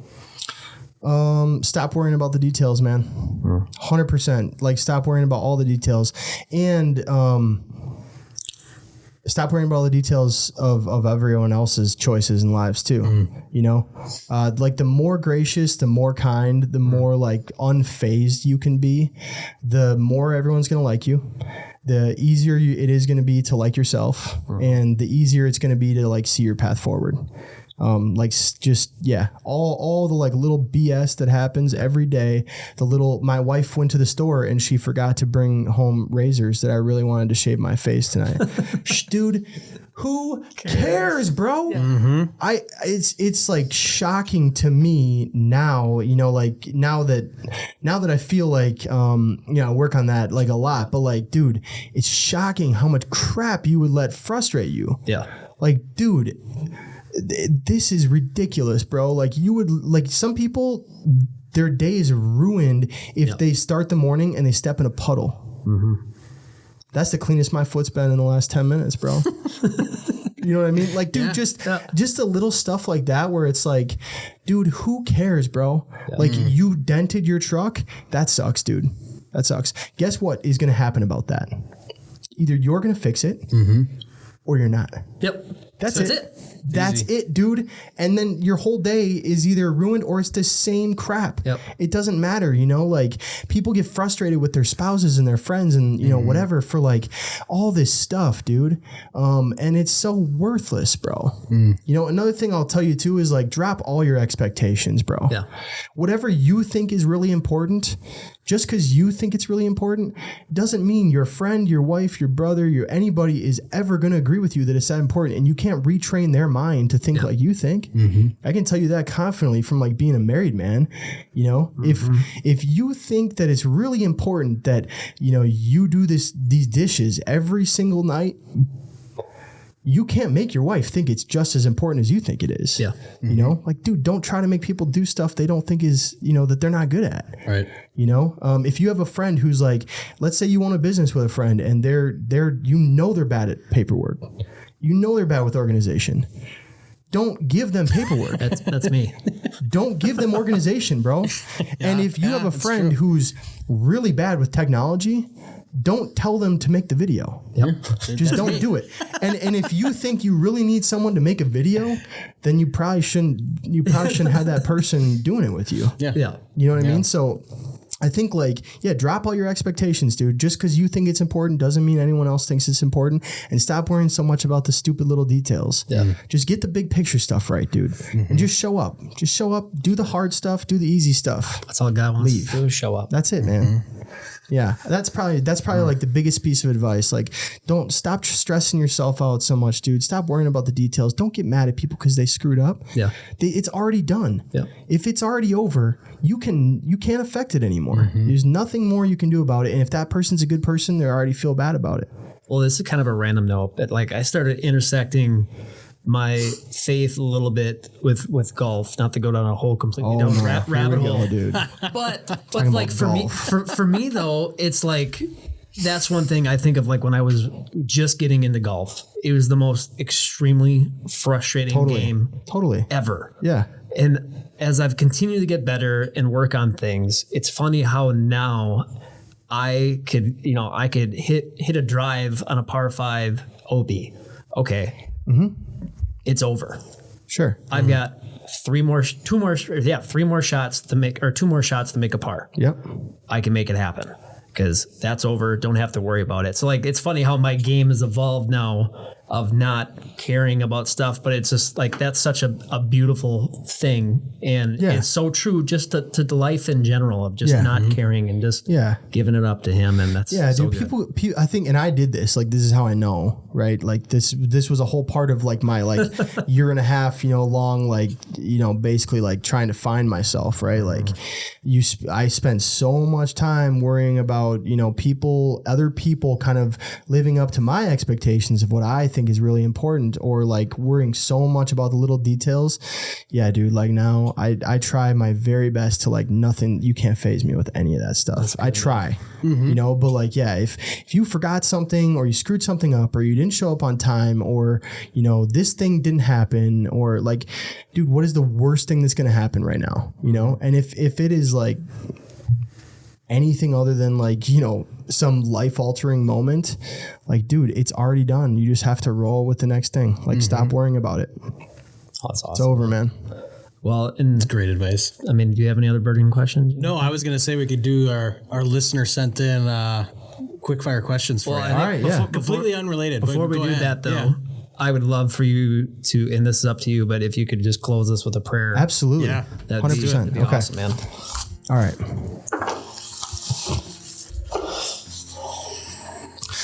Dear God, we just want to thank you so much for all of the opportunities that you bless each of us with in our lives. And they're so different. And we hope that you will just help us to see what each of those opportunities are that you're putting in front of us. We hope that you'll help us to realize that we're never all going to be the same, and our mission is different, and the way we're going to reach people and do good things is all going to look completely different. And we know that you've charged us each with a totally different task. We pray that you would just help us to see all of the good moments and let go of all of the bad moments, and to be a light in the world for you. In Jesus' name, amen. Amen. Amen, brother. That's good. That's beautiful. Yeah, beautiful, man. Well, Luke, you have fun running with this. All right. So these are this is from my Goose Fest crew. So okay. They by the way, they love your show. So. Awesome, man. Let's do it. Yeah. Can't wait. All right. So on that note, how early before the season do you start scouting for early season? Now. Right now? At least, yeah. For sure. I mean, like, scouting, Yeah. I take a very good account of like bird numbers, like what I'm seeing in fields. Yeah. I have a list of different fields right now that I think would be really cool to hunt. Okay. Doesn't mean they're going to get birds in them ever, but I'd probably start looking like right now. Yeah. Yeah. So when you get closer, Man.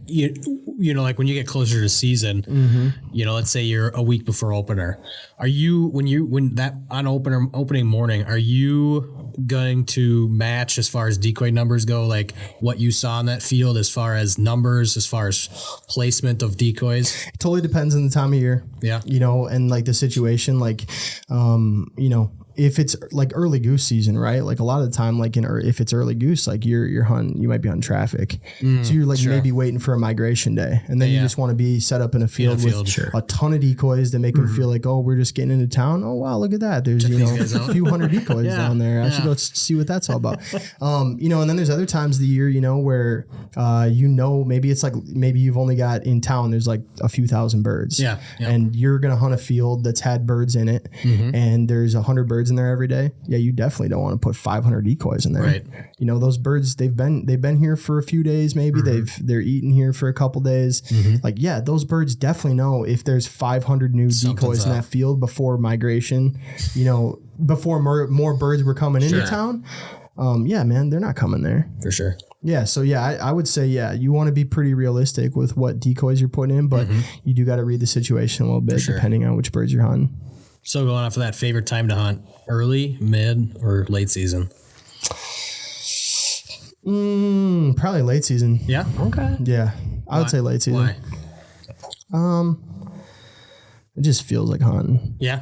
Yeah, cold, I think crisp air. I like that crisp air. Same, yep. And I like snow, man. Like I love hunting birds in snow. And late season for me is always fun too, because like once it hits late season, I know I get to start traveling soon too. Because a lot of the time, like our early season, like we do a lot of stuff around home. Yep. And for anyone who's hunting in the Midwest, that hunts ducks and geese, right? Like if you're willing to travel or go on like 1 or 2 trips a year, late season gets really fun, because then you'll be able to shoot geese until December, and then in January January you go on a trip, and then, you know, maybe even in February, you know, might make a run to Kansas or something like that. And now it's like the extended season, you know, so like that last like month at home, and then you're like, and next month I'm going to Arkansas. You're like, it's so fun. That's awesome. Yeah.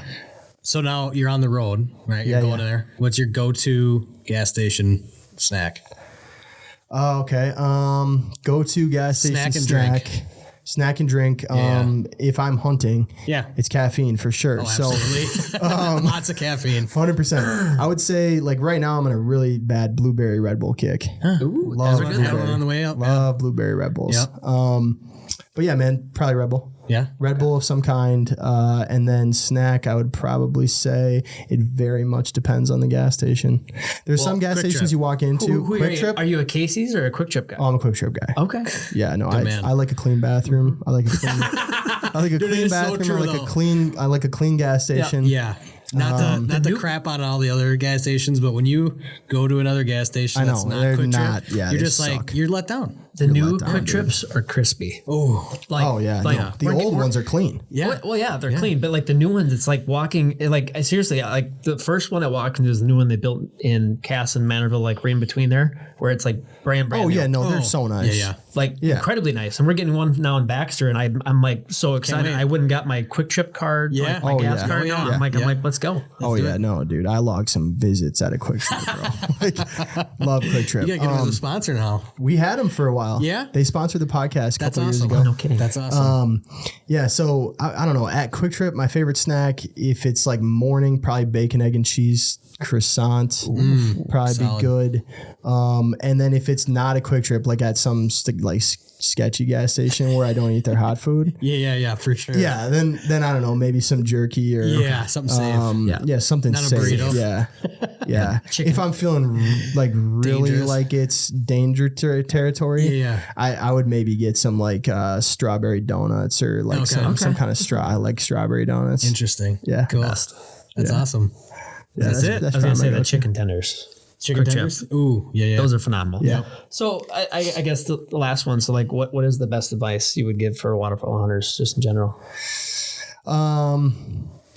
Probably the advice that we give all the time, which is like, dude, you're definitely gonna screw it up. You know, like for sure. Don't make it so. Don't let that be a reason you didn't go today. Yeah. Just go screw up, dude. Who cares? Yep. You're out there. What were you gonna do from 4 a.m. until 9 a.m. today, other than sleep or be a piece of shit? Yeah. So just go. Yeah. You know, just go and screw it up, man. Don't worry about the details. Just go and have fun. And if you leave and you learned anything and you had any fun, then that's a great start to the day. I got a quick story. I just going off of that because that's so true. And one of my fondest waterfowl memories is this story. And we shot one duck, and so we're walking in on this public land. There's just potholes everywhere. It's my brother and I. And I just got an A-frame for my either Christmas or birthday. It had to have been my birthday, and then that next fall we used it. And carry this A-frame in, go to this first pond. It was like dry. I'm like, shit. Go, and I'm like, okay, we'll go to actually what happened is there's this huge pond on the backside of it. We're pulling in and it's early. I see a truck coming. I'm like, just don't turn left. Don't turn left. Turn left. I'm like, dang it. They got it.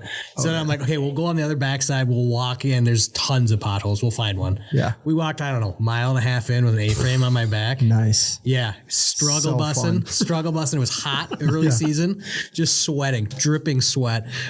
My brother and I, it was Noah. I remember the text. Yeah.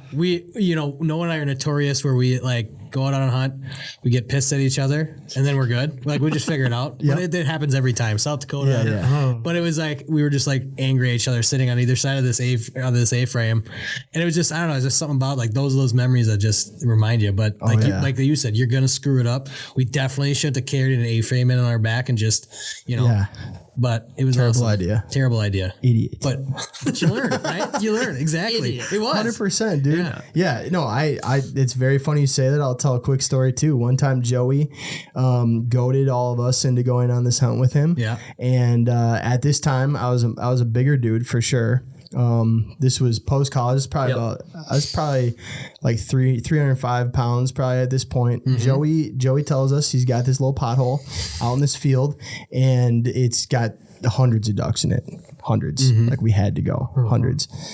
So I've heard that story. Yeah, before. we get up early and we meet Joey at the spot, and it's me and Connor and our buddy Matt and Joey. Yeah. And we start this walk into a pothole you definitely can't see. There's no evidence that if we walk through these fields and then into the marsh that we're going to come to a pothole that Joey claims has hundreds of ducks in it. And dude, we get going in there, and my buddy Matt had this, like, his blind bag was just a lunchbox. So we're walking in, and I absolutely trip. Go in the water. It's like 80 degrees. We're in jackets. It wasn't fun. 80, but it was hot. Yeah. And dude, we get out there, and after this like long trek of falling in the water, dropping all of our stuff in the water, we've lost ammo. Like, it's a freaking nightmare. Yeah. And we get out there, dude, and I'm not kidding you guys. This pothole is like 20 feet by 40 feet wide. Like this, like total. It's like, yeah, it's like smaller than like a really small house. Oh boy. You know, Yeah, it's like 700 square feet of water. And we proceeded to shoot 0 ducks. Nice. Love it. For sure. Yeah. Didn't happen at all. Didn't really see any ducks. And then, then we proceeded to like get all of our stuff and go walking back out, and fell, into some holes again, went underwater. Great. Completely covered in like muck and, dirt from this water. Oh, yeah. And we like get all the way out there, and we're like leaving the spot though. And dude, me and Matt, 2 big boys, like Connor and Joey are up and on top of the hill already, waiting on us. And we're walking up covered in dirt and mud, sweating our asses off, barely made it out of there alive, haven't shot a single duck. And these guys are dying laughing at us. And, that was like, we all started laughing, and it was like, wow, this is just one of those funny things that like we'll never forget the story. We're going to laugh about this forever. We shot no ducks today. I worked my ass off, and here we are, man. But I'll never forget it. I'll never forget that story, dude. Yeah. So just go out there and like screw it up. Fun. And that day, what I learned for sure was that Joey doesn't always know if there's a pothole in the middle of this marsh. And no, 100%. That's awesome. Sometimes there are potholes in marshes that shoot a lot of ducks in, and I've done it. So now I'll just go. Like, you just don't worry about it. See what happens. Figure it out, man. Yeah. Love it. Yeah. Love it. Well, thank you. Yeah. Thank you guys. Thanks for having me, man. This was awesome. It was awesome. Appreciate it. We're going to have to do it again, maybe. Absolutely. I'd love that. Let's get her done. Awesome. Well, guys, thank you for tuning in this episode, and we'll just see you next time. Yeah. Sweet. Heck yeah. Thanks, guys. Thank you for joining us on this journey through faith in the great outdoors. We hope today's episode has inspired you to seek God's presence in the wilderness and deepen your connection with nature. If you enjoyed today's discussion, don't forget to like, follow, and subscribe to the Wild Faith Podcast on your favorite platforms, including Spotify, Apple Podcasts, YouTube, Instagram, and Facebook. By subscribing, you'll never miss an episode, and you'll continue to be a part of the Wild Faith Podcast community. We'd also love to hear from our listeners, so please don't hesitate to reach out with your questions, comments, or topic suggestions. You can connect with us on social media or through our website. Your feedback is important to us and helps us improve and tailor our content to better serve you. And always remember, the great outdoors isn't just a playground for hunting and fishing. It's a sanctuary for finding solace and spiritual renewal. As you gear up for that next adventure, I pray you find God's presence in the crackling of a campfire, the thrill of reeling in your catch, or the quiet solitude found in nature. Until next time, thank you for listening to the Wild Faith Podcast. Take care, and God bless.